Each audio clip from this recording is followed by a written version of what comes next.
How many guys suffer from low back pain, right? That pain in the low back, it may radiate down your leg. You may have numbness into your leg, your foot, etc. And you go to your healthcare provider, or maybe you can look it up online and come to find out that you were told you're going to need surgical intervention, right? That's the only answer to fix this. Be very careful with your disc. Even, your disc is bulging a little bit. You've got, these disc bulges. Be careful because you don't want to end up, blowing the disc out or slipping the disc out of place. And so there's a lot of misconceptions with that. Number one, the disc is a lot stronger than what we give them credit for. A lot of people think that it's just this jelly sitting inside a donut. And I know that's good for analogy of showing the nucleus of the disc and all that, but it's actually very, very strong. It's very tough. And discs respond well to loading strategies. So, exercising, loading weight through there, it's okay. It's not like I've got two bulging discs, so the answer is don't lift on anything, don't pick up on anything, because it's like a ticking time bomb or whatever, it's going to come loose or it's going to blow out. That's actually not the case. And based on research, we know that performing, exercises, movement, mobility things, all of that can have a positive effect on disc bulges or protrusions. And honestly, a lot of times people also think that the disc is out. I got to get it put back in. Maybe some sort of manual practitioner is going to put the disc back in. And there's very poor, I'm not even aware of any research that supports that actually happens either. Then there is a desensitization that can happen. A lot of times with spinal manipulations or mobilizations, you can have this temporary pain relief, calming down of muscle spasms and all that, which during that window of time, that's when you take that opportunity to go through your movement patterns or your exercises or stretches to try to kind of maintain and progress from that additional range of motion that you got because some of the pain has been calmed down. Now, that doesn't mean that manual therapy techniques like joint mobilizations, manipulations, massage, acupuncture, dry needling, the use of modalities, electric stim, all those things don't work or have some positive effect for a lot of patients. But at the end of the day, the biggest thing you need to be doing is the exercises, the movements, going through full ranges of motion, putting those discs under a little bit of load and tension, and then progressively increasing that. That is how you truly can help the disc. Now, there are cases, yes, where you have to have surgical intervention, and those cases that that is the only answer, and I understand that. But for a lot of people, it's estimated like 50% of people throughout their lifetime are going to have some sort of disc bulge or protrusion or some sort of disc pathology. And a lot of those patients, it's asymptomatic. They don't even hurt. They don't even know that it's there. And what I see a lot is like a patient maybe, pulls their back, does something one day. They're out in the yard, working or maybe at work or whatever that is. And then they go and they have an x-ray or they have an MRI and they find things wrong with the back. Oh my goodness. You've got, they use these, big words, right? They got, facet arthropathy, spondylosis, spondylolisthesis. You have all these different things. And I'm not saying that those things aren't medical diagnosis and they can't be significant and require treatment specifically for those things. But in a lot of cases, it's probably not the issue. In other words, you were in the yard, you picked up on something. Well, you go to the ER because your back's locked up, disc is out or whatever you've been told, and you go in and come to find out, they say, oh, you've got arthritis or you've got scoliosis. I've had patients be told that before, by physicians, and this patient may be 60 years old. Well, guess what? They didn't develop arthritis at that instant, right? They didn't develop scoliosis right then. That's been going on for years. And so I'm not saying it may be a contributing factor, but it's not the reason that they're hurting currently in most cases. And so you just encourage and reassure the patient to go through the movements, to go through these stretches and different movement patterns, exercises. That's all safe. You don't have to be nervous that, if I do this one little movement, it's going to cause these issues. Now, I don't mean go out and try to pick up a car or anything. I mean, that would be a little bit extreme.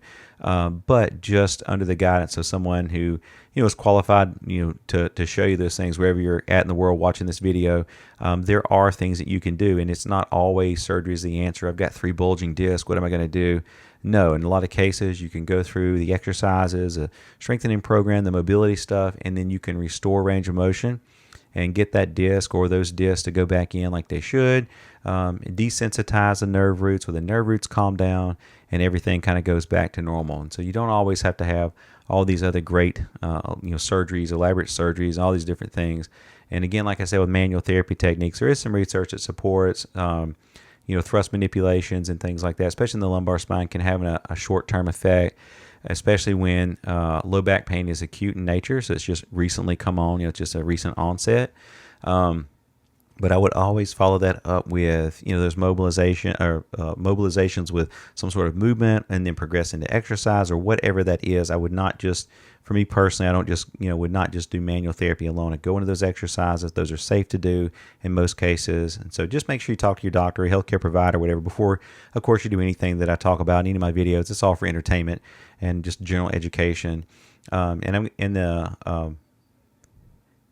and in the upcoming video, I did record different kind of a program that you can do. There are several steps in there that go through the different exercises, and I could put them in order for the most part, kind of how I would do them. First week I'd kind of do these, next week I'd kind of do these, with the exception of the mobilization using a towel. So you're going to see me put a towel behind my back, or a pillowcase works really well. And I'm going into like trunk extension. So that technique I would start even day one. I do that with all the other exercises that you're doing. Then you're going to also see where I'm doing using a tennis ball. I put a tennis ball in a pillowcase. You can put it in a bag or just whatever, lacrosse ball, whatever you want to use. So that one I use right away too, just to kind of try to calm down those sensitive areas. Sometimes you get the muscles to kind of release or relax or whatever you want to term it as. And then also the stretches. I use a towel to stretch, the hamstring complex, the calf, all that in the back side, the lower extremity. And then that also will help stretch and pull in the back a little bit. So those three things I'm doing throughout. So I would have my patients, when you go home and you're doing your home exercises, I want you to do those every day. And honestly, I don't give like a specific, like you're going to have to do 3 sets of 10. I know in the video I kind of frame that up for everyone, time frames and all that. But in my practice, I tell patients, like, that's the general basics I want you to do. But if you can do that 4 or 5 times a day, or 2 or 3 times a day, even better, right? Because we move all day. So I don't want you to go through, your program is only, 5 minutes long or 10 minutes long, and then, what are you doing the rest of the day, right? So it's set up for you to, kind of perform just throughout the day. But those 3 things I use throughout. And the initial things where I start with it, with a cat-cow, and I kind of go into like opposite arm, opposite leg, and these different things. So those, I usually pick like the first 3 on that list that you're going to see in the video. So those first 3, those are the first 3 kind of go-tos that I do. And then I add in those last 3 things with the stretch, the tennis ball, and then using that towel or pillowcase to go through that mobilization while you move, or active mobilization, whatever you want to term it as. And then maybe after a week, maybe 2 weeks, just see how you're feeling. Then I add in the remainder of those exercises where you're using the dumbbells for the squat and the RDL and all that kind of stuff, the hip band extensions and all those kind of things. I'll start adding those in. And you don't have to use a band. You can use leg weights. So you'll see some different options kind of in there, and I talk about that. So just whatever works for you and whatever you have, kind of, access to, and all those kind of things. So again, thank you so much for watching, and I hope you enjoy the upcoming video. The first exercise is going to be a seated cat-cow movement. Now you can do this as well, kind of on your hands and knees, but for a lot of patients, they have a lot of difficulty getting in that position, especially when they're really flared out with pain. So this is just a little bit of a simpler way to do it while seated in a chair.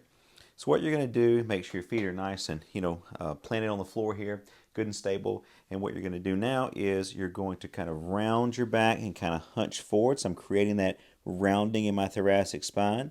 And then I'm going to come back. And when I come back, I'm really focusing on creating that sway or that kind of curve in my low back and the lumbar spine. And then I'm going to go back around again, round my back over, really rounding over. Then I'm going to come back, arch my back, really create that sway in my low back, and then move back in. You're going to repeat that for 2 to 3 sets, 10 to 20 repetitions. Now, I like that exercise because in a lot of cases, if you've had a lot of disc pathology and irritation, that disc and the fluid can kind of be getting stuck in there a little bit. So this just starts the movement process of going into flexion and then into extension for the lumbar spine. This movement's going to be a prone press up. So now I want to work on a little bit of more intense or in-range loading or movement for those lumbar vertebrae. And so what I'm going to do is push up, really create that curve in my low back, and then I'm going to come back down. So similar to a cobra pose that you would do in yoga, however, we're not really going to hold this very long. We're just going to kind of come up and down kind of back and forth. Up as far as I can and back down. Now initially, if you're really flared up and that hurts to go very far, then just avoid going back as far. So maybe initially it looks just like this. Oh, that's all I can do, and then come down and then come up to there. And then eventually I'm working on going all the way up. And I would complete 2 to 3 sets of 10 to 20 repetitions. This movement's going to be opposite arm and opposite leg. So what I'm doing is I'm going to straighten out my arms like this, and when my left arm comes up, my right leg is going to come back like that. I'm going to keep my knees straight, and then when my right arm comes up, my left leg is going to come up. The real focus with this that I like to have my patients really work on is not over-rotating the trunk when you do this movement. So let's go through it now. So left arm, right leg, right arm, left leg. You just alternate that. Now, if you are really sensitive and it's too uncomfortable to kind of go back and forth, you can just stay with, one side, going through all the movements, and then swap to the other side. But especially as the pain starts to improve and you feel a little more confident with that and coordinated with that, then I have my patients alternate each repetition. And you'd complete somewhere between 2 to 3 sets of 10 to 20 repetitions. Now we're going to perform either dumbbell squats or kettlebell squats. I don't really care which one of these that you perform, although it just kind of also depends on what kind of equipment you have. So it's just a small set of dumbbells. I'm going to hold them on each side here. What I'm going to focus on is bending my knees, pushing my hips back, and then coming back up. So pushing my hips back, bending my knees, and coming back up. So the focus needs to be, when you start this movement, when you're hinging, needs to be focused on hinge at the hips first. So hinge at the hips, bend the knees, come down as far as you can, and then come back up. Initially, you're only going to be able to go down probably just a little bit. Then you can work on going into a deeper squat. But if you have some other conditions, maybe you have some knee pain or different things that limits you from going very deep into your squat, you can just go as deep as you can. Now, you can take one dumbbell and do this, just kind of holding it almost in the front like a goblet squat, and that changes a little bit of the load for the back. Now, these dumbbells aren't heavy enough to make a huge difference in the load, but for some people it will. So you can hold this in the front and go through that same squat. And if you had a kettlebell, you would hold the kettlebell in the front kind of like that out here, and then you're going to go down through your squat just like that. But remember, when you go into your squat, focus on driving your hips back. So hips back, knees down, then it's knees back to the hips. That's kind of the sequence you want to do on that hip hinge pattern. I'd go somewhere between 2 to 3 sets of about 10 repetitions. Now we're going to perform Romanian deadlifts. So I'm going to take these dumbbells, I'm going to put them here right in the front. So I'm holding them in front. Again, if you have one kettlebell or one dumbbell, that's fine. You can do that. Initially, if you don't have any weight, until you feel confident with this movement, you don't have to use any weight at first. Try it a few days without the weight and then start adding in some weight. So I'm going to put my feet about shoulder width apart or whatever feels comfortable. And now what I'm going to do is I'm hinging at my hips a little bit there, bending my knees, I'm coming down and coming right back up. So this is not a full deadlift where I'm picking this weight up off the floor. Think of it as almost like a partial deadlift. So again, just bending my knees a little bit, coming in, straighten it up, really squeeze the glutes at the top of that movement. And again, you might want to go without using weight at first until you feel more confident and your pain is less. I complete somewhere between 2 to 3 sets of about 10 repetitions. Now we're going to perform a lumbar movement with mobilization using a towel. So what you do is you take a towel, you fold it over, put it behind your back here, and what you're going to do is you're going to lean back, and as you lean back, you're pulling on the towel into that lumbar spine. So I'm leaning back, and then I'm pulling as I lean back. And you can kind of play with that, move that up and down in the lumbar spine. Again, I'm pulling forwards, leaning back, keeping that pressure the entire time that I'm moving, and then I come back to neutral. And I'd repeat that for 1 to 2 sets of 10 to 15 repetitions. Now we're going to perform hip extensions using a band. So I have a band attached to the bottom of the mat here, and then I have that fastened around my lower leg. So what I'm going to do is kick straight back, just like that, straight back, keeping my knees straight, stabilizing and balancing myself. If I'm not able to do that safely and lose my balance, hold on to something to make sure I don't lose my balance there. But I'd perform this for 2 to 3 sets, 10 to 12 repetitions.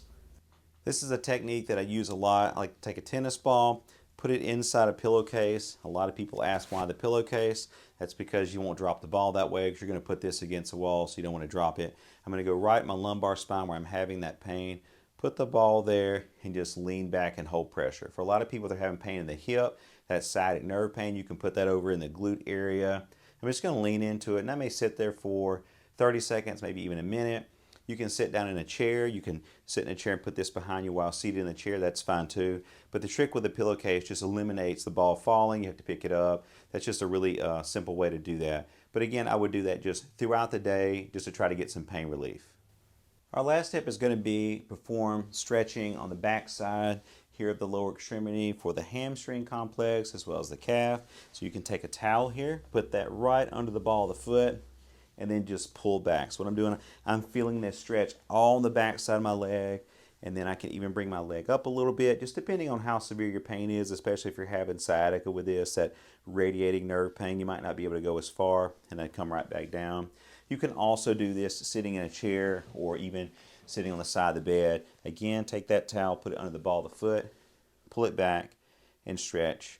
Hold that somewhere between 15 to 30 seconds, and I would just repeat that throughout the day. I hope this video helps to try to reduce your back pain that you're having, or even that sciatic pain that you're having coming down, originating from the back. Be sure and hit that like and subscribe button, and thanks so much.